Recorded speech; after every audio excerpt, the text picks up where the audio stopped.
आपको हम छूने, आपको देखना चाहते हैं, आपको पुत्र के रूप में प्राप्ति करना चाहते हैं, आपको पति रूप में प्राप्ति करना चाहिए। जब जब भक्त बुलाते हैं तब तब भगवान भी सगुण बन करके यानी राम कृष्ण नरसिंह इत्यादि बन करके अवतार लेते हैं और भक्तों की इच्छाएं पूरी कर देते हैं। बोलो वृंदावन बिहारी लाल की।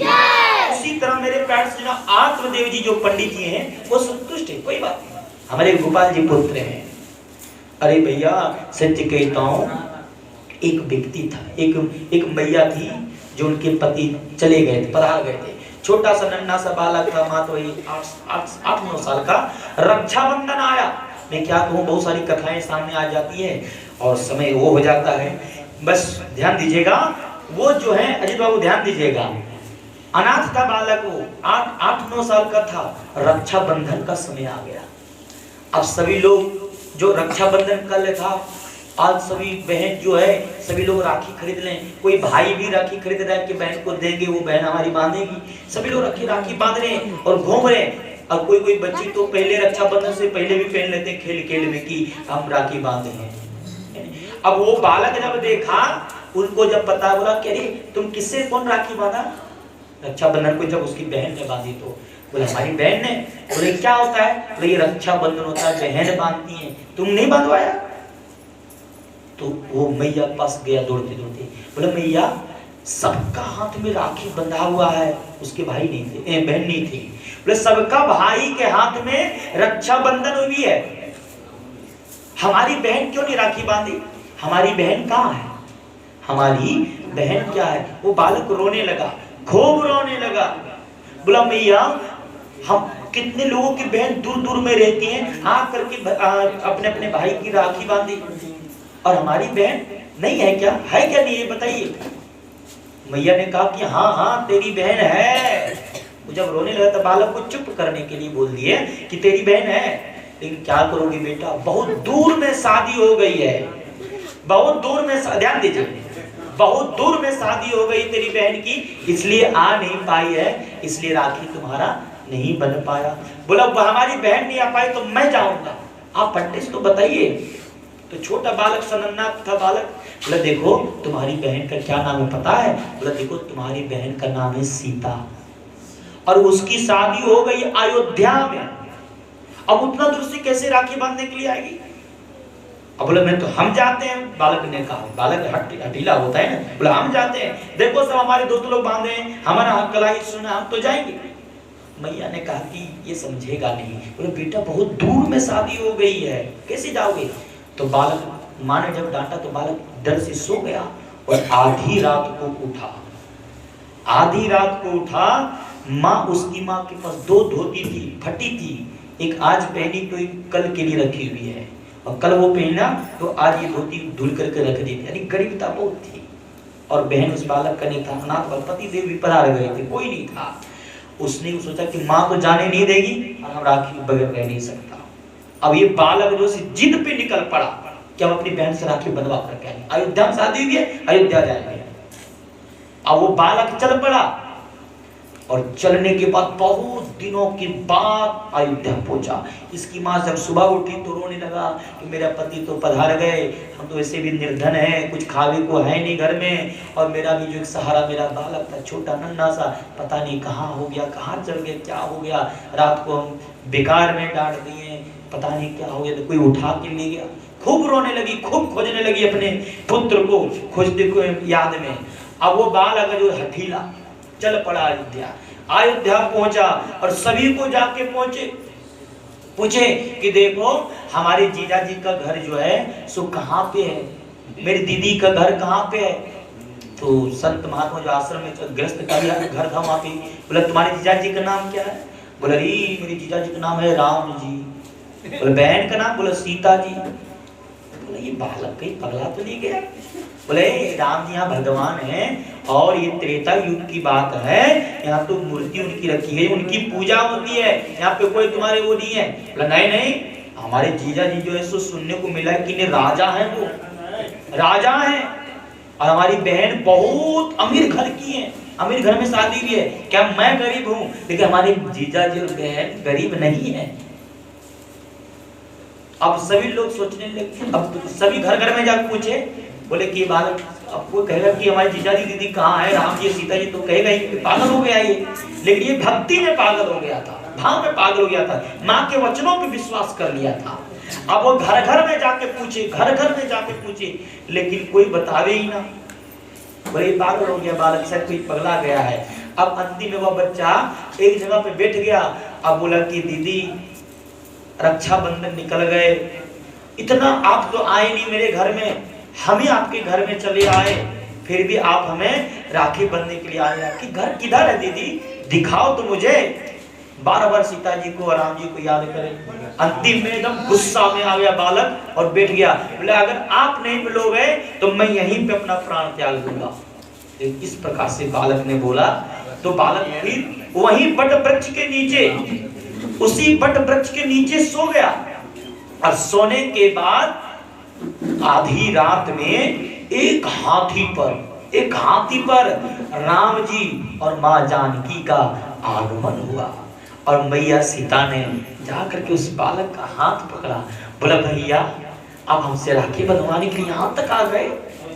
सीता भी स्वयं उस बालक का हाथ पकड़े और कहा भैया मैं जा नहीं सकी, क्या करोगे, मैं महारानी हूँ यहाँ की, तो व्यस्तता बहुत है, इसलिए भैया मुझे क्षमा कर देना, मुझे माफ कर देना, हम आपको राखी बांधने के लिए जा नहीं पाए। बोला कोई बात नहीं दीदी, आप नहीं आए, मैं आ गया ना, मैं आ गया। सीता जी ने एकदम रक्षाबंधन बांधा और बांधने के बाद राम जी मुस्कुरा रहे हैं कि कितना हठीला भक्त है, कितना हठीला भक्त है। बोले दीदी जीजा जी नहीं दिखाई दे। बोले देखो वो हाथी पे बैठे हैं। बोले क्यों जीजा जी, खर्चा से डर लग रहा है। राम जी बोला कैसा बालक है, देखो कैसा बालक है। तुरंत राम जी आए। बोला नहीं नहीं नहीं नहीं नहीं नहीं कोई नहीं भाई, कोई तुम्हें नहीं। बोला कि अच्छा दीदी जीजा जी आप लोग को इतना खोजा, मैं इतना खोजा, कहाँ आप लोगों की मकान है, कुछ पता ही नहीं, किसी को भी पूछे तो कोई जगह का नहीं बताया आपका घर का। दीदी ने, जो सीता महारानी ने और राम जी ने बहुत प्रकार से उसको प्रेम दिया, बहलाया, फुसलाया। और जो एक धोती माँ का चोरी करके लेकर आया था कि बहन से जो राखी बनवाएंगे तो कुछ देना चाहिए ना, नियम बनता है, तो क्या दें, तो माँ की धोती ले चलो। माँ की धोती। बोला कि दीदी हम तो, आप तो अमीर घर, अब तो महारानी, आपके पास तो कोई कमी नहीं है, लेकिन इस गरीब भाई की कुटिया में और इस इथी में खजाने में मात्र एक धोती है फटी, जो माँ की चुरा करके लेकर आए हैं, और ये आपको हम दे रहे हैं रक्षाबंधन के बदले में, आपने जो मांगी है दक्षिणा दे रहे हैं। सीता महारानी ने स्वीकार किया और फिर पुनः कहा भैया माँ के पास दो ही धोती है, एक धोती तुम ले आए और मुझे दे दे रहे हो, माँ क्या पहनेगी, इसलिए ये धोती लो और ले जाकर माँ को दे देना। राम जी ने कहा कि अब तो तुम तो साले हो मेरे, एक काम करो भोग लगाओ, 56 प्रकार का भगवान माया उनकी कृपा जो चाहे वो हो जाए। बोले कि आप पाओ प्रसाद। बोले नहीं नहीं बहन अगर कुछ खाते नहीं है, बहन अगर कुछ खाते नहीं इसलिए मैं खाऊंगा नहीं, आप राजा होंगे तो अपने जगह पर, हम हैं इनका भाई और तुम मेरे हो जीजा जी। राम जी ने कहा सीता जी को कि तेरा भाई बड़े हठीला है, बहुत हठीला है। वहां से फिर बालक जो है राम जी ने विदा किया उस बालक को, भगवान प्रभु अंतर ध्यान हो गए और पुनः वो घर आया और मैया के पास पहुंचा। मैया कितने दिन से रो रही थी पुत्र के चले जाने के बाद, जब देखी सामने पुत्र को तो रोने लगी पकड़ करके। बोला मैया हमको आज तक नहीं बताई कि दीदी इतने अमीर है, महारानी है, जीजा जी तो राजा महाराज धीराज है। देखिए हम अपनी बहन सीता दीदी से राखी बंधवा करके आई। मैया ने कहा कि राखी तुम अपनी बहन से, सीता से? बोला हाँ। अब वो विश्वास ना करे, अब विश्वास जब ने किया तो माँ जब सोई तो स्वप्न में आकर के सीता महारानी ने उनको दर्शन दिया कि हाँ मैं ही अपने भाई का रक्षा बंधन किया। माँ ने उठ करके तुरंत भगवान को धन्यवाद किया, सीता महारानी को धन्यवाद की कि प्रभु हे जगत जननी, हे माँ आपने मेरे पुत्र को नहीं रोने दिए, उनकी जो इच्छा थी वह पूरी कर दिए, इसलिए बहुत बहुत धन्यवाद। इसलिए मेरे प्यारे सुनो, भगवान को अगर जो बनाना चाहोगे ना वो बन जाएंगे। गोपाल जी को पुत्र बनाना चाहोगे तो पुत्र बन जाएंगे, सखा बनाना चाहोगे तो सखा बन जाएंगे। भगवान प्रेम के अधीन है, राम ही केवल प्रेम प्यारा। मेरे प्यारे सुनो, इसीलिए आत्मदेव जी के पास कोई संतान नहीं तो वो दुखी नहीं है। क्यों? क्योंकि बस भगवान ने जिनको संतान दिए हैं, समझ लीजिए उनके ऊपर भगवान की कृपा है। और जिनको एक भी संतान नहीं दिया है ना, समझ लीजिए भगवान ने सबसे बड़ी कृपा उनके ऊपर किया जो कोई बालक नहीं है, क्योंकि भगवान चाहते हैं कि उनको इस संसार में ना फंसावे। मेरे प्यारे सुना, आत्मदेव जी गोपाल जी को बेटा मानते हैं और मस्त से संतुष्टि के साथ रहते हैं, लेकिन पड़ोसी ताने मारते हैं कि देखो तो आत्मदेव जी अपने आप को विद्वान कहते हैं, पंडित कहते हैं, ज्ञानी कहते हैं, यजमान के यहाँ पे जाते हैं और सारे काम बनाते हैं, पूजा पाठ इत्यादि करते हैं, लेकिन आत्मदेव देखो कितना बड़ा पापी है। ना जाने पूर्व जन्म में कौन सा ऐसा पाप किया था जो इस जन्म में एक भी संतान नहीं है। पड़ोसी बार बार ताने मारे, बार बार ताने मारे। आत्मदेव जी आज बहुत दुखी हो गए, आत्मदेव जी बहुत दुखी हो गए। पड़ोसी की ताने सुन सुन, सत्य कह रहा हूं मेरे प्यारे सुनो, आपके पास कुछ भी नहीं है ना, फिर भी संतुष्टि के साथ रह लेंगे, लेकिन अगर पड़ोसी खतरनाक मिल गया ना तो समझ लो कि दिन रात महाभारत चालू रहता है। और जिसका पड़ोसी अगर अच्छा हो ना, समझ लीजिए कि पूर्व जन्म में बहुत बड़ा सत्कर्म किए थे, जो इस जन्म में आपके पड़ोसी भी अच्छे मिले और आपके परिवार भी अच्छे मिले। बोल वृंदावन बिहारी लाल की। आत्मदेव जी आज अपने दुख से जितना परेशान नहीं थे, उतना पड़ोसी के ताने से परेशान थे कि देखो आत्मदेव कितना पापी है, कितना ये है वो है, दुनिया बहुत सुनाता था। आत्मदेव जी आज मन उनका खिन्न हो गया, वही आपस में बात नहीं, मन दुखी हो गया, आज मरने के लिए चल दिया आत्मदेव जी, आत्महत्या करने के लिए चले गए। सोचे मन में कि घर में जो गैया है वो भी न बछड़ा न बछिया कुछ भी नहीं, घर में तुलसी की पौधा लगाते वो भी सूख जाती है, हमारे घर में भी संतान नहीं है, पड़ोसी अलग ताने मारते हैं, अब में जीवित रह करके करेंगे क्या? ध्यान दीजिएगा, जीवित रह करके करेंगे क्या? आत्मदेव जी गए और रोने लगे, एक बट वृक्ष के नीचे निर्जन वन में बैठ गए, सरोवर का जल पान किया और परमात्मा को याद करने लगा, हे प्रभु हमें कोई संतान नहीं दिया, एक भी संतान दे दी रहते, पड़ोसी ताने मारते हैं, मैं तो संतुष्ट था, कोई बात नहीं है तो कोई दिक्कत नहीं, हमारे बेटा जो पुत्र है गोपाल जी हैं, लेकिन ये पड़ोसी बार बार ताने मारते, बार बार कहते कि ये पापी है, पूर्व में पाप किया था, इसलिए प्रभु अब ये ताने सुन करके मैं नहीं रहूंगा, मैं तो आज अपना प्राण त्याग ही दूंगा। मेरे प्यारे सुनो, रो रहे थे, प्राण त्यागने ही वाले थे आत्मदेव जी। उसी समय एक संत भगवान का उधर से आगमन होता है, देखते हैं कि एक विप्र देवता रो रहा है, एक पंडित जी रो रहे हैं, माथे पे तिलक है, लग तो रहा कोई ब्राह्मण है। संत भगवान वहां पे पहुंचे और जाकर के उनसे पूछे, प्रश्न किए, कथम रोदसी विप्रत्वम काते चिंता बलियसी वदत्वं सत्वरं मह्यं स्वस्य दुःखस्य कारणं। कथम रोदसी विप्रत्वं काते चिंता बलियसी वदत्वं सत्वरं मह्यं स्वस्य दुःखस्य कारणं। हे ब्राह्मण देवता, कथम रोदसी विप्रत्वं, क्यों रो रहे हैं? काते चिंता बलियसी, क्या चिंता है? वदत्वं सत्वरं मह्यं, जिस दुख का जो कारण है, रोने का जो कारण है, जिस कारण से आप रो रहे हैं, उस कारण को तत्क्षण बताने की कृपा करें। बताइए क्यों रो रहे हैं आप?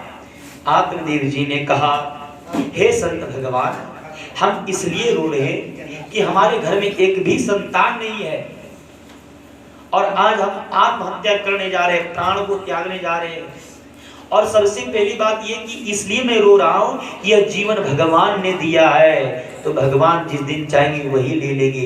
हमें आत्महत्या, प्राण हत्या करने का, प्राण त्यागने का ये अधिकार मुझे नहीं है। कितने लोग बस थोड़ा सा अन्न बन्न हुआ और जहर खा लिया, फांसी लगा लिया। मेरे प्यारे सुनो, अभी तो यहाँ अन्न बन्न हुआ, 2 दिन या 3 दिन तकलीफ होती, लेकिन जो जहर खा करके फांसी लगा के मरते हैं या आत्महत्या कर लेते हैं, गरुड़ पुराण में स्पष्ट लिख दिया है कि वहां पे तो कई बार नहीं, कई कई मतलब कल्प तक निर्जन वन में प्रेत बन करके भटकना पड़ता है, और प्रेत योनि में सबसे ज्यादा कष्ट है। अरे भैया थोड़ा सा घर में अन्न बन हो गया है, चले जाओ कहीं घूमने के लिए। और अगर मान लिया अन्न बन हो भी रहा है, कुछ तकलीफ है भी, तो कितनी दिन तक लड़ाई चलेगी? 2 दिन, 4 दिन, 5 दिन, 10 दिन। लेकिन यहाँ कल्पांतर तक जो प्रेत योनि में भटकोगे और इतना तकलीफ भोगोगे, कभी पत्थर में हवा पटकेंगे, कभी कांटे में, कभी झाड़ में, कभी वृक्ष में। खाने के लिए प्रेत का जो मुख होता है बाल से भी पतला होता है, कुछ खा नहीं पाओगे, भूखे तरसोगे कि कोई पिंडदान कर दे हमारा नाम से ताकि हम खाएं। इसलिए मेरे प्यारे सुनो, ये जीवन भगवान ने दिया है, दूसरों का चीज क्यों आप अपना अधिकार जमाते हैं? मान लो किसी ने अगर हमें मुझे कहा है कि ये भैया मोबाइल रख दो ना 2 दिन के लिए, तो ये जरूरी थोड़ी है कि हम किसी के पास बेच देंगे आपका मोबाइल या आपका सामान। अगर हम बेच देंगे तो क्या इस पे मेरा अधिकार थोड़े है? इसलिए परमात्मा ने दिया है, भगवान ने दी है, पंच तत्व से यह शरीर तैयार हुआ है। ये आपका अधिकार नहीं है जो इस शरीर को आप त्याग दें। इसलिए हाथ जोड़ के निवेदन है कि जो भी तकलीफें थोड़ी मोड़ी वहीं पे सुलझा लो, नहीं साथ में खा सकते हो तो अलग होके खाओ और शांति से रहो। उसमें भी नहीं रह सकते, ज्यादा ही तकलीफ है तो कहीं 6-7 महीने के लिए बाहर चले जाओ। क्योंकि तुम अगर आत्महत्या करते हो, प्राण त्यागते हो, तो एक भगवान से तुम भगवान की नजर में गिर जाते हो। और आपके पीछे जो पत्नी है या पति है या बाल है, गोपाल है, परिवार है, उस सारे आपके चले जाने के बाद के किसके सहारे जिएंगे? मेरे प्यारे चलो ये तो मोह माया की बात है, सब जी लेते हैं। ये लोग झूठ का कहते हैं कि मेरे बगैर कुछ होगा ही नहीं, सब कुछ होगा, तू रहेगा फिर भी रहेगा, नहीं रहेगा फिर भी रहेगा। लेकिन परमात्मा की नजर से जब गिर जाओगे ना तो कल्पांतर तक प्रेत योनि में भटकना पड़ेगा। इसलिए आत्महत्या बिल्कुल नहीं करना चाहिए, जहर, फांसी इत्यादि कभी नहीं करना चाहिए मेरे प्यारे। बोल वृंदावन बिहारी लाल की। आज आत्मदेव जी रोने लगे, बोला हे संत भगवान, हमारे घर में कोई संतान नहीं है, हमें संतान होने का वरदान दीजिए, नहीं तो हम आत्महत्या करके मर जाएंगे। संत भगवान ने कहा हे आत्मदेव जी, आप क्या करोगे संतान लेकर के? माटी का पुतले लेकर के क्या करोगे? कहीं आज जन्म लिया और पाला पोसा 2-4 साल में अगर मर गया तो रोना पड़ेगा, रोना पड़ेगा। क्यों ये मोहमाया जंजाल में फंसना चाहते हो? अरे पुत्र नहीं है, गोपाल जी को बना लो ना। अरे मित्र नहीं है तो गोपाल जी को बना लो ना। पिता नहीं है तो गोपाल जी को, भोलेनाथ को पिता बना लो ना। अगर कोई तुम्हारे गार्जियन नहीं है तो भगवान को पेरेंट्स समझ लो ना, गार्जियन समझ लो ना। कहा कि देखो संत भगवान, मैं 100 बात की एक बात बता देता हूँ, भगवान के साथ में वर्णन है कि संत अगर आशीर्वाद दे दे, वरदान दे दे, तो वह काम निश्चित रूप से होता है और भगवान स्वयं करते हैं। इसलिए आप संत भगवान हैं, आप हमें पुत्र होने का वरदान दीजिए। और आप ज्यादा प्रवचन हमें नहीं दीजिए, हम भी पंडित जी, हम भी प्रवचन करने जानते हैं। इसलिए आप सीधी सी बात मेरा यही है कि आप हमें पुत्र होने की वरदान दीजिए, आशीर्वाद दीजिए। संत भगवान ने कहा कि आत्मदेव जी क्या करोगे मोह माया चक्कर में? तब पंडित जी ने फिर आत्मदेव जी ने प्रारंभ किया, बोले संत भगवान सुनिए, मैं भी 2-4 श्लोक जानता हूं। धिग्जीवितम प्रजाहीनम धिग्गृहं च प्रजां विना धिग्धनं चानपत्यस्य धिक्कुलं संतति विना। धिग्जीवितम प्रजाहीनम, यानी कि जिस प्रजा का राजा ना हो वह प्रजा बेकार है। जिस राजा का प्रजा ना हो वह राजा बेकार है। जिस पंचायत में मुखिया ना हो वह पंचायत बेकार है। जिस राज्य में मुख्यमंत्री ना होने राजा ना हो वह पूरे राज्य बेकार है। जिस देश में प्रधानमंत्री ना हो वो देश भी बेकार है। जिस धन का मालिक ना हो दिग्धनम चानपत्यस्य, वह धन भी बेकार है। जंगल में खूब सोने गड़े हुए हैं, नीचे में पता ही नहीं है, उसका कोई मालिक ही नहीं है, तो पड़ा है मट्टी के समान पड़ा हुआ है। लेकिन जैसे ही उसका कोई मालिक बन गया वैसे ही उसका दाम अनमोल हो गया, धनवान हो गया। इसीलिए कहते हैं कि हरेक के ऊपर हरेक एक का मालिक रहना आवश्यक है। अगर मैं आप ये सब लोग को पहले भी निवेदन किया था, इन कथा के क्रम में आ रहा है इसलिए मैं इसको बोल रहा हूं कि अगर घर में 4 भाई हैं तो अगर फैमिली बड़ी हो गई है तो हड़िया अलग हो गया है तो कोई बात नहीं, हड़िया अलग करके खाओ लेकिन शांति से खाओ। लेकिन उस बड़ी फैमिली 4 भाई में से भी एक मालिक रहना चाहिए। ने 4 भाई हैं, चारों मालिक अलग अलग, 4 पत्नी हैं, चारों पत्नी अलग अलग मालिकिन, पुत्र अलग मालिक, सब अपना अपना मालिक और मालिकिन जिस घर में बन जाता है वह घर को पतन होने में ज्यादा दिन नहीं लगता है। लेकिन जिसका अगर सुमति है, और जिसका घर में एक ही मालिक रहता है और हर एक कार्य उस मालिक से पूछ करके करता है और मालिक भी उस पूरे परिवार को ले करके चलता है, वही घर में प्रोग्रेस होता है, वही आगे बढ़ता है, उसी घर में शांति रहती है। मैं ये नहीं कहता कि एक ही हनियम खाओगे तभी वो चलेगा, मैं तो कहता हूँ कि नहीं बन पा रहा है, नहीं अगर साथ में खा पा रहे हो तो अलग अलग हो जाओ, कोई दिक्कत नहीं है, लेकिन शांति से खाओ और एक लीडर एक मुखिया बना करके हो। ये मैं नहीं कहता, ये भागवत जी प्रथम खंड महात्म के 8वां अध्याय की 9वां श्लोक, धिक जीवितम प्रजाहीनम, श्लोक का एक अक्षर ध्यान दीजिएगा, धिक जीवितम प्रजाहीनम, वह प्रजा बेकार है जिसका राजा नहीं है। धिक गृहम च प्रजाहीना, वह घर भी बेकार है जिस घर में मालिक नहीं है। धिक धनम चानपत्यस्य, वह धन भी बेकार है जिस धन का मालिक नहीं है। धिक कुलम संतति बिना, वह कुल भी बेकार हो गया जिस कुल में संतान नहीं है। क्यों? क्योंकि संतान तो कुल वहीं पे समाप्त हो जाएगी, और अगर संतान है तो कुल बढ़ता रहता है। इसलिए मेरे प्यारे सज्जनों, घर में जहां सुमति तहां संपत्ति नाना, और जहां कुमति तहां विपत्ति निदाना। आगे व्याख्या नहीं करूंगा, कथा में बढ़ता हूं मेरे प्यारे सज्जनों। कहा महाराज आप संतान होने का आशीर्वाद दोगे कि नहीं दोगे संत भगवान? अगर नहीं दोगे तो आपके चरणों में मैं अपना सर पटक के मर जाऊंगा और आपको ब्राह्मण हत्या का दोष लग जाएगा। संत भगवान ने कहा हे भगवान, कहा मैं उधर जा रहा था राम राम करते हुए और कहां आके फंस गया। कह रहा नहीं दोगे वरदान तो आपके चरणों में सर पटक के मरेंगे, आपके ऊपर सारे कलंक जाएंगे, हत्या की दोष भी आपको ही लगेंगे। संत भगवान ने कहा सुनो, मैं फिर समझा रहा हूं। बोला नहीं समझने की, निर्भागस्य नापतस्य किमतो जीवतेन में, ऐसा भाग आदमी जी करके करेगा क्या? आप जल्दी संतान होने का वरदान दीजिए, जल्दी दीजिए। मरता क्या नहीं करता, अब निडर हो गया है ना, मरता क्या नहीं करता। तो फिर संत भगवान ने कहा कि अच्छा रुको भाई, रुको थोड़ा सा। बोले क्या? बोले तुम्हारा मस्तक प्रारब्ध देखता हूँ कोई संतान है कि नहीं। तो संत भगवान ने देखा और कहा देखो आत्मदेव जी, सप्त जन्मा वधि तब पुत्रो नहीं उचा, एक जन्म क्या 7 जन्म तक आपकी किस्मत में संतान नहीं है। आत्मदेव जी ने कहा कि अब तो तुरंत मरूंगा, क्योंकि पहले अभी तो मैं 1 जन्म का सोच करके दुखी हो रहा था, अब 6 जन्म और आप बता दिए और ज्यादा हमारे ऊपर दुख आ गया है, इसलिए बिल्कुल अब जिंदा नहीं रहूंगा, अब तो मरूंगा।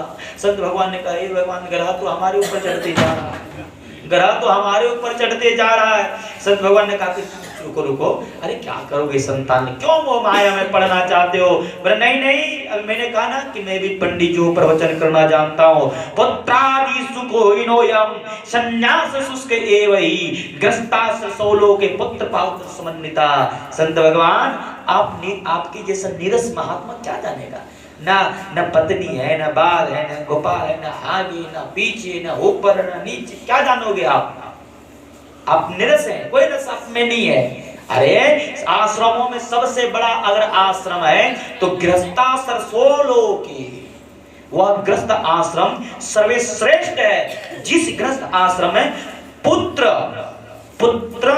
गृहस्थाश्रम सोलोकी पुत्र पौत्र समन्विता, वह गृहस्थ आश्रम सर्वश्रेष्ठ है। जिस गृहस्थ में पुत्र है, पौत्र है, परपौत्र है, सभी परिवार कुशल मंगल से है, सबसे बड़ा आश्रम और सबसे अच्छा आश्रम है।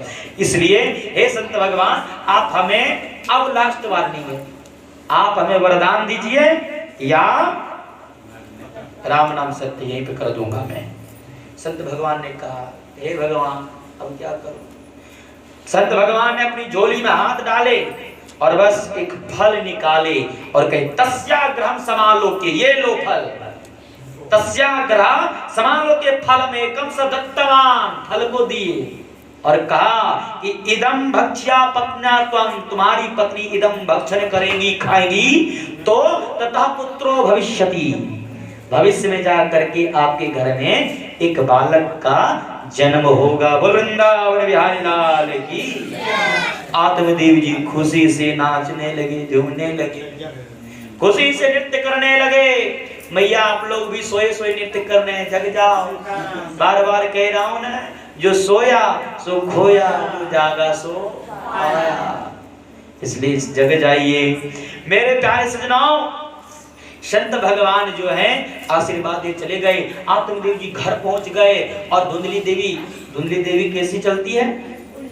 उल्टी। यानी पति देव इधर तब वो इधर, यानी विपरीत। कहा सुनो देवी, धुंधली जी। बोला क्या?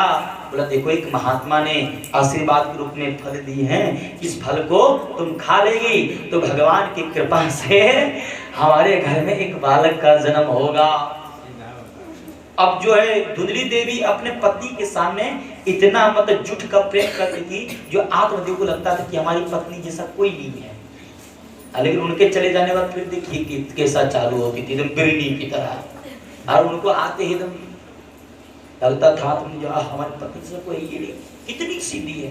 कोई शिकायत भी करता था कि देखो तुम्हारी पत्नी हो ही नहीं सकता, क्योंकि उसे बन के रहती थी वो। मेरे प्यारे सजनों, बोला हाँ ठीक है जाइए हम खा लेंगे। धुंधली देवी ने फल को लिया और बहन को बुलाई। बोलो बहन। बोलो क्या हुआ बहन? बोलो देखो हमारे जो पति देव हैं भोले भाले हैं, बहुत सीधे हैं, पता नहीं कौन सा बाबा थे, कौन महात्मा थे। बोल दिया कि तेरी पत्नी यह फल खाएगी, सुनिए तेरी पत्नी यह